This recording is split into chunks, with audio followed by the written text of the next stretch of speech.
morning and welcome back to the lecture series on refugee migration diaspora. So, we are discussing cinema and diaspora, and our discussion is a continuation from our previous lecture, which was a reading of and an analysis of Bend It Like Beckham. So, we would continue with our discussion on Bend It Like Beckham. In our last lecture, we were talking about the protagonist Jess and her ardor, her passion for football. So this is something very unlikely, very unconventional for an Indian woman going by the Indian middle class standards, where a woman is expected to read, write, get educated, get accomplished, and then get married.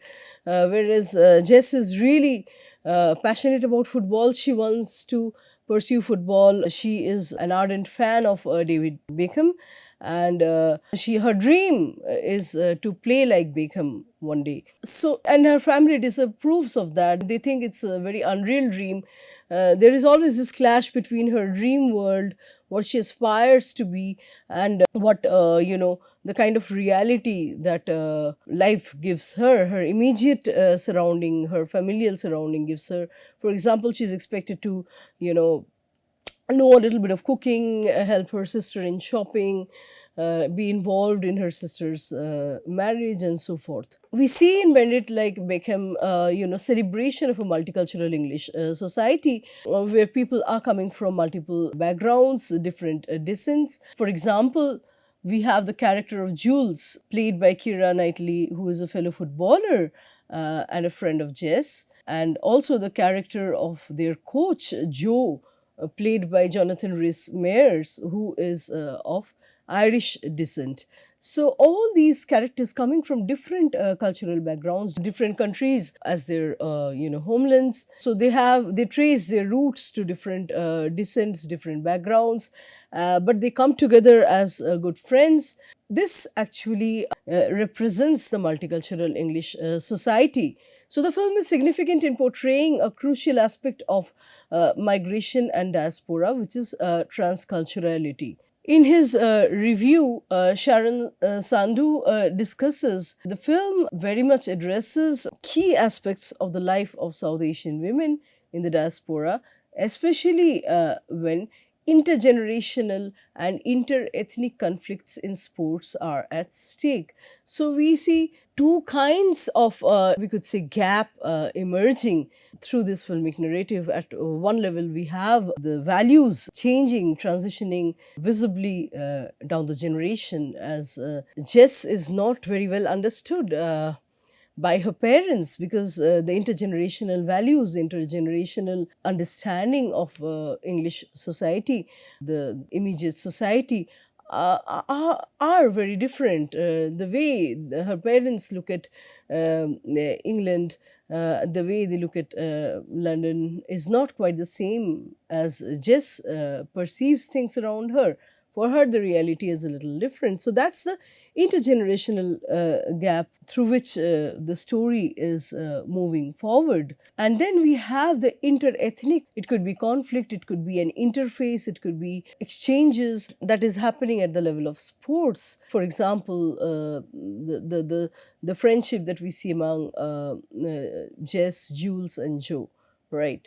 And then we see that the bicultural aspects of Jess's life serve as a means of transculturality in the multi-ethnic English society. The fact that Jess, to an extent, has a bicultural, aspect. She harbors bicultural values. This very aspect serve as a means of transculturality in the multi-ethnic English society, right? It enables her to kind of connect with the English society. She goes to play in the finals for an English football club wearing a sari. It actually symbolizes, it actually in a way props up the bicultural aspects of her identity. So playing for a club, football club, is very spectacular in this film.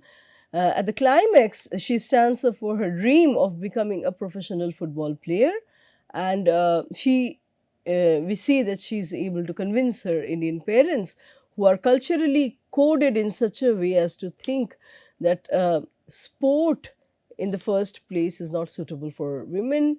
And of all sports, definitely football is something that is conventionally associated with men. So the family do not approve of her decision at the beginning, only to let her go to Santa Clara, US in the end, to join an American club.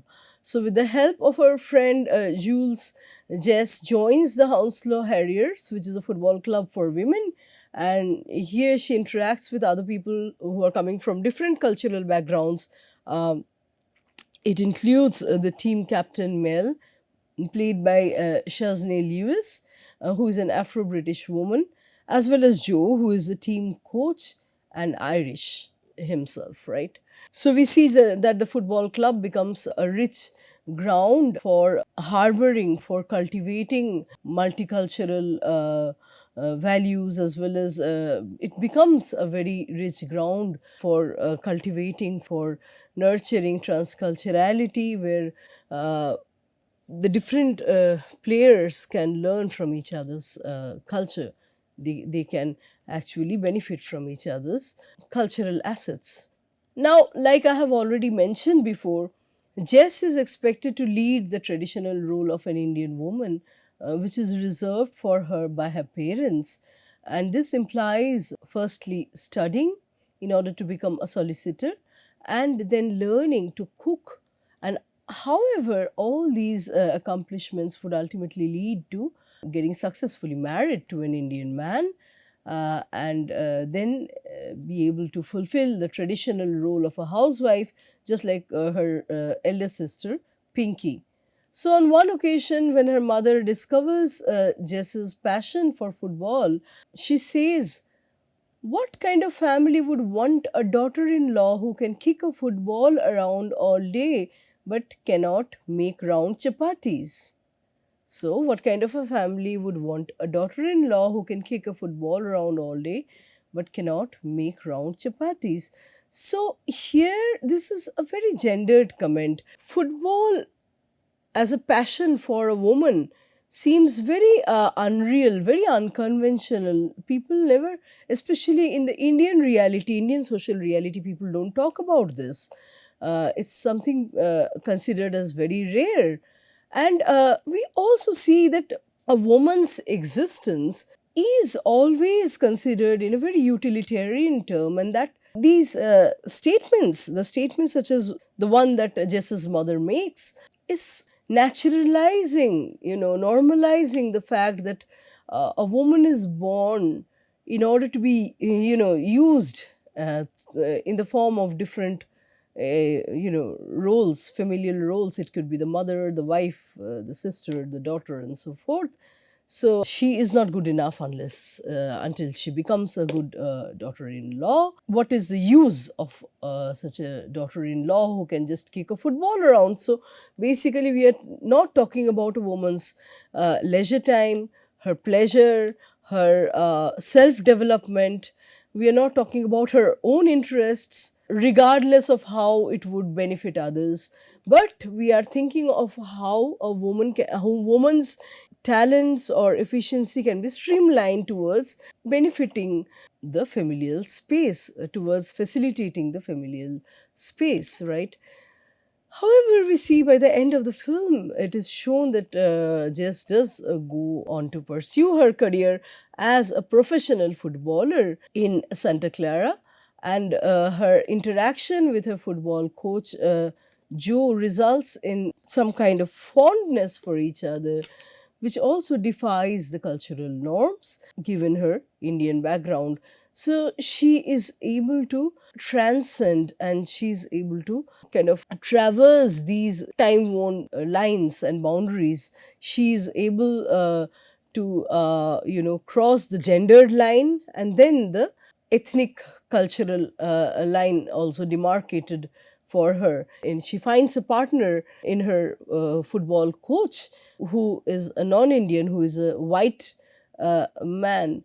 And also the fact that she has been able to convince her family to let her play football is something remarkable.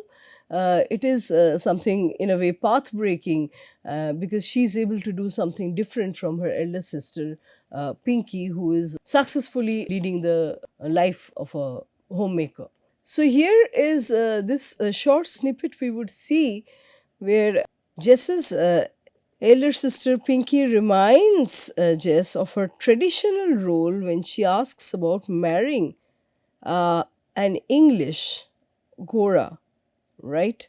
And the sister, as it is very obvious from the video, is not very happy with this decision. She's advising her against it, right? So we will just go back. So we see the conversation between the two sisters.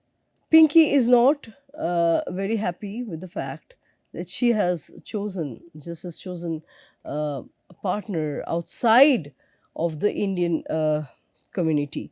So let's try playing this again. So says Pinks, do you think mom and dad would still speak to me if I ever brought an example of a transcultural lifestyle where the parents are at the beginning shown as the proponents of monocultural values? Once again, going back to the question of how culture can, even exist without flowing. Can there be really, cultures that are stable and the same across time? That's not possible, because cultures flow, they mix with other cultures, there is hybridity, there are influences from different sources, and that's how cultures evolve. So the Bhamra family were proponents of monocultural values, pretty rigid at the beginning, but we see at the same time that the second generation follows a transcultural life. However, having said that, we see that Pinky and Jess are different from each other. The two sisters from the same generation are not quite the same. Now, the painting of the Golden Temple of Amritsar has been very prominently placed in the Bhamra living room near Guru Nanak's portrait, and a gold model of that temple sits on the shelf close to the bar area, whereas Jess's room is occupied with the jersey and posters of English football star David Beckham. So we see within the same house, the vibes are quite different at different places.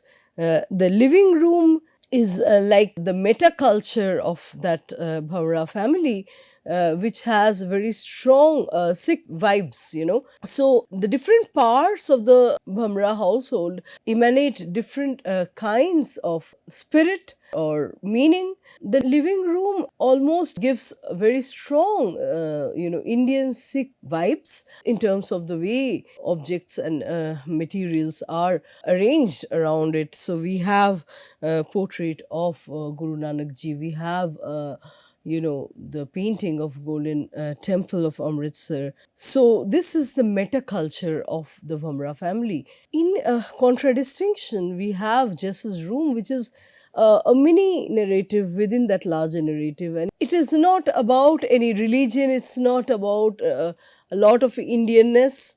Rather, it is more about football.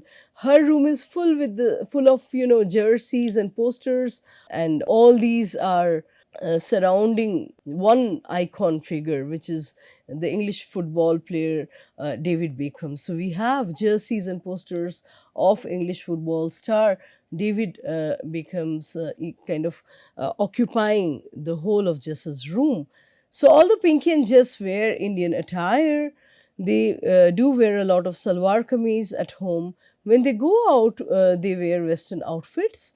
They also use the English language while speaking to each other. This is also something remarkable. Within the Punjabi household that they have in London, the two sisters, however, the two members of the second generation, these two girls, Pinky and Jess, talk to each other in English language. Next, we see that food is used to show the cultural interaction throughout the movie. The director herself believes that food is a great cultural codifier, and she has used the metaphor of food to show the multicultural society of England as well as the exchange of cultures. So when Jess visits Jules' home, her mother, after knowing that she is an Indian, boasts about the curry that she made the other night. So basically, through food, people are able to connect. Food can also create, problematics between people by highlighting their differences. So basically, food can enable, relationships. Food can act as a connector, and at the same time, food can also highlight the difference between two people's culture. So food itself has its own spirit, its own life, its own language, and food also acquires new stories as it travels in time and space. Food has its own life to and its own trajectory to follow. So it is a great cultural codifier indeed. And when, for example, uh, Jules's mother is saying that she made a great curry the other night, and she says this in the presence of an Indian girl, Jess. We know that this is an attempt to connect with Jess. This is an attempt to recognize her Indianness, her Indian background. So, in a highly symbolic scene, Mr. Paxton, played by Frank Harper, who is Jules's father, teaches the offside rule to his wife Paula, played by Juliet Stevenson, with the help of international food, uh, including Japanese teriyaki sauce and posh French mustard. And he moves these forward and backwards on the table, right? So, uh, so we see that through the symbol of international food, Mr. Paxton is trying to show how multicultural society in England works, how the English multicultural society function, and he moves them backward and forward on the table. This could also be analogous with the football field, the football match, where we have these different forward, backward positions, right? So this clearly reminds me of what Roland Barthes is saying in mythologies, the fact that none of the mythologies, none of the societies conventions have anything natural to them. It is the immediate society that is ascribing values to certain conventions, certain set of practices. So, for a football match, if an alien came and sat, as a spectator, it would know nothing about what's going on in the field unless you are, part of the in-group audience who knows the codes of, any game, any convention. It could be a football match, it could be a wedding, it could be a religious, practice or a procession. Unless you are part of that in-group community, you would know nothing about it. You wouldn't know how to act in a given situation. So food in a way is very similar to these mythologies, which are, after all, they are naturalized because these they are kind of passed down the generations, they are bequeathed to the next generations, but there is nothing uh, kind of intrinsic or natural about them, right? uh, and so we see that these are all different codes that belong to societies from different parts of the world, and the more we are able to refrain from adding values to them, the less values we ascribe to them, the more facilitated we are in a global context, in a multicultural context. So if we are not value judging any of these codes, these food, clothing, or practices, we tend to be more ready for a multicultural society or a multicultural world. So here in this scene, we see the dining table of the Paxton household displaying the multicultural sentiments and the transcultural life of an English middle class family. So they are almost playing a football match on the table itself, and almost these different sauces and spices seem to be like the different players. The teriyaki sauce, the sea salt, and the mustard sauce, these are like the different players on the field, right? It's a very interesting scene. Along with the food, the music has also played a significant role in depicting transculturality in this film. It exemplifies Homi Bhabha's concept of third space, in which the hybrid use of language, a polyculture mix of music, diverse patterns of behavior, and ultimately different identity constructs in dynamic interaction are mutually enriched and can develop further. So, whenever we are talking about a third space, we are talking about possibilities becoming manifold, through mishmash of different pre-existing elements. New elements can further be formed. It could be in terms of language, in terms of food, as well as music, right? Now, in the iconic wedding scene, people from all age groups are shown as enjoying and grooving in the fusion of Indian and Western music, which symbolizes the blending of cultures. So, here Rings believes that all this is mirrored and shaped by European mass media, including migrant cinema and television. And it is particularly obvious in this film, as film music encourages British Asian jazz to dream the dream, right? So here the fusion music, the Indo-Western music that we have is a way of further giving a kick to her dreams, kind of further inspiring Jess's dreams, right? So the film's title reflects the transcultural aspects of blending cultures. So blending, bending, yet not breaking.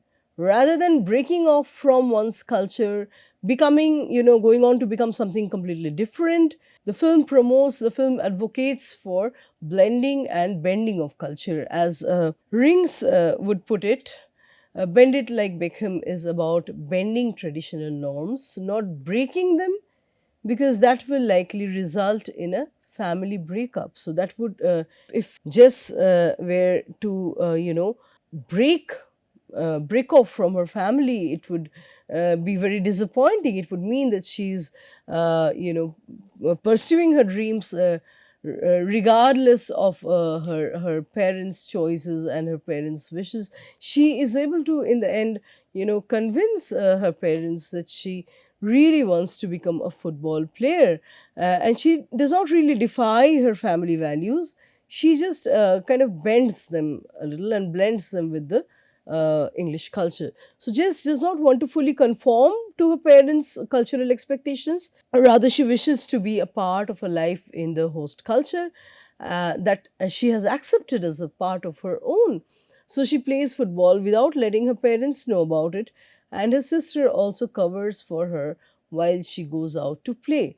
So she gets a little bit of disapproval, a little bit of support from her family, and that's how her dream, her aspiration to become a footballer kind of evolves. Towards the end of the film, Jess becomes vocal about her dreams, something that her parents are extremely disapproving of, and she does not want to pursue them without her parents' permission. So, this is precisely where I was trying to get at. She does not really want to pursue her dream without her parents' approval. She does not want to frustrate her previous generations' kind of expectations in a great way. She wants to become a footballer without hurting her family values, right? She does not want to create a rift, a crack between the two generations, basically. However, after the realization by Jess's father about the importance of a football career for his daughter, we see that the father also appears to be much more considerate. Once the father realizes how football can enhance, can kickstart her career, the father appears to be much more considerate. So he sends Jess to play for the finals in the middle of her sister's wedding. That's a big leap as compared to how orthodox the family has been shown towards the beginning. He lets her play while her sister is getting married without letting anyone know about it, because he cannot see the long face of his daughter. And with his new personal attitude, there is a change in the behavior of the entire family. So the father, in a way, heralds this change. He's the harbinger of this change in the previous generation. He realizes how important football is for Jess. And now we see that the family allows Jess to join Jules on her journey to the United States. So here we have a snippet once again. Let's take a look. So in this climax scene of the film, Jess, in a way, is deluded by her family members in front of the who are standing in front of the goal post, and they're apparently trying to stop her from, the goal. And portray her goal in the larger sense.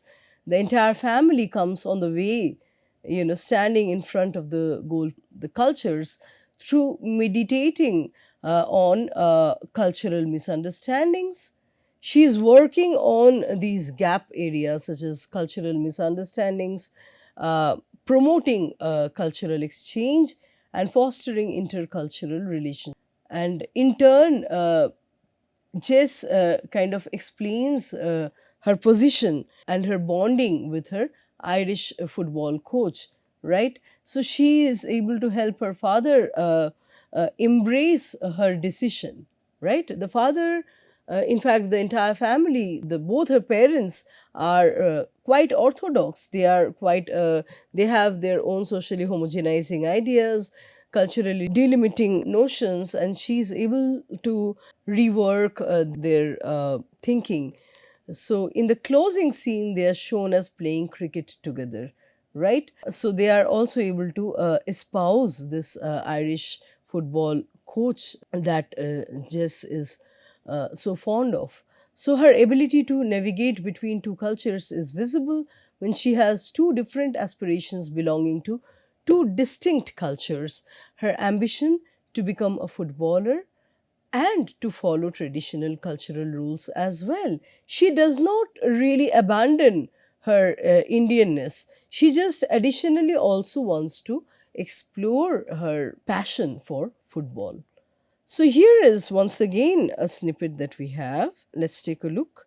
So in this scene, her friendship with Jules helps in bridging the gap between her Indian Sikh family and Jules's European family. So this scene is actually quintessentially, we would say this is a quintessential Bollywood scene where everything in the end is good. So things end in a happy manner. People get what they want, right? Her friendship with Jules helps in bridging the gap between the Indian family and the European family. And the concept of transculturality, as described through the film, is an answer to the rigid monocultural practices. So it follows Homi Bhabha's notion of hybridity and ambivalence. Almost all of us are living in a transcultural life in today's times, which can be observed through the rise of the English language as a global language and the use of English expressions and words in everyday speech. For example, words like job, internet, club, all these words are used more and more. So English music being played on the radio, the rise of, the rising, all these phenomena are symptomatic of the transcultural life that we are living, whether consciously or unconsciously. So it also helps open the new ways of life as Jules introduces Jess to the club and to the coach, and inspires her to become a professional player. It becomes essential to follow transculturality to avoid cultural conflicts in a multicultural society. Although it may result in the formation of a new hybrid cultural identity, and sometimes such hybrid identity could happen at the cost of losing one's homogeneous cultural practices. Such, hybrid new formations are being seen as the answer to rapidly growing multicultural societies. So, with this, we come to the end of our lecture here today. Let's meet in our next lecture with a new topic. Thank you.